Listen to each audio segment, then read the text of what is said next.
not all, that term groomer, a lot of people don't like that term online. They're very upset. But they're real. Right. There are groomers.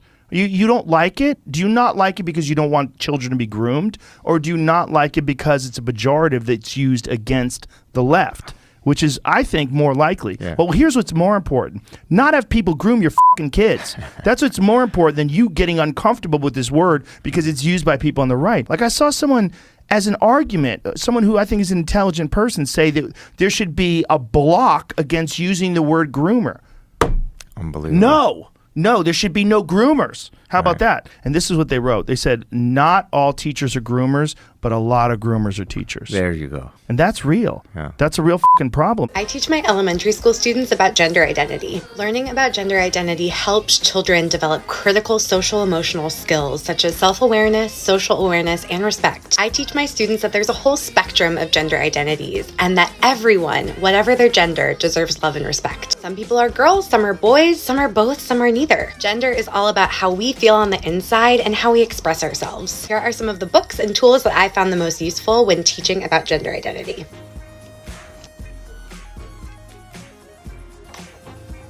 The Gender Unicorn helps users capture the difference between gender identity, who we know ourselves to be, gender expression, how we express our gender, biological sex, genitals, chromosomes, and hormones, physical attraction, and romantic attraction. I have used it both in a lesson as a teacher, but also with our staff at EMS. Earlier this year, we did a training where the Gender Unicorn was a major piece that we talked about to support staff members to continue to learn and understand our students' identities. It's a teacher that's kind of not a guy and not a girl, like somewhere in between.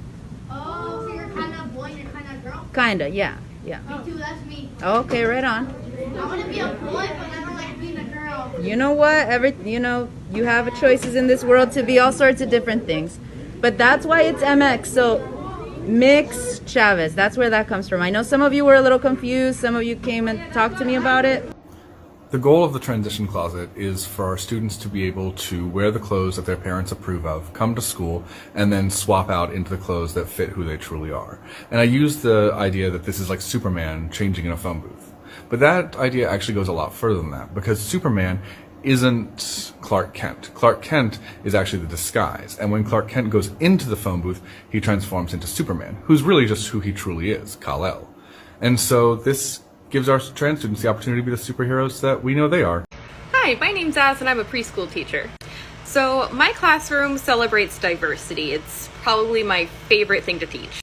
We usually use kids' books to talk about this kind of thing. Recently we started wearing pronoun pins and the kids get to pick a new pronoun pin every day. We have some that pick like she, her every single day, and we have some that change it up.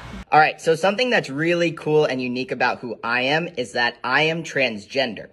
So we touched a little bit about that at the beginning of this week in the book that Miss Hammond read, but I'm going to give you my explanation about what it means to be transgender as well.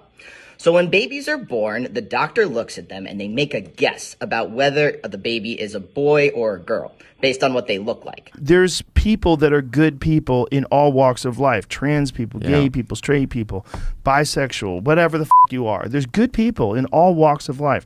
There's also pieces of shit that will use those labels in order to get closer to groups of people and indoctrinate them for their own sexual pleasure. And that's real.